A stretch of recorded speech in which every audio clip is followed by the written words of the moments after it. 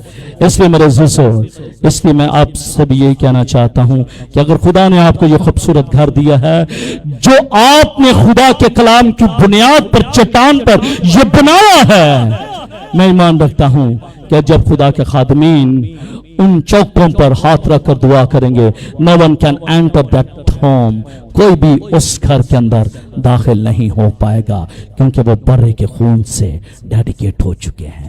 آمین۔ جب خدا ہی گھر نہ بنائے تو بنانے والوں کی محنت ابس ہے۔ میں ایمان، میں یقین، میں بھروسہ اور میں اعتقاد رکھتا ہوں کہ خدا کے لوگوں نے خدا پر انحصار کیا ہے اور خدا نے اپنے لوگوں کو یہ خوبصورت گھر دیا ہے، جس گھر میں یہ ان کی آل اور ان کی نسلیں ان کے صحن میں کودے پھاندیں گی اور خدا کا نام عزت اور جلال پائے گا۔ آمین۔ خدا مجھے اور آپ کو بھی یہ فضل بخشے کہ ہم بھی خدا پر تقیہ، خدا پر بھروسہ اور خدا پر اعتقاد رکھتے ہوئے اپنی زندگی کے اگلے سٹیپ میں شامل ہوں، کیونکہ جب ہم خدا پر بھروسہ رکھ کر اگلے سٹیپ پر جائیں گے تو آپ کو معلوم ہونا چاہیے کہ خدا میرے ساتھ ہے۔ جب خدا تیرے ساتھ ہے تو کون تیرا مخالف ہو سکتا ہے؟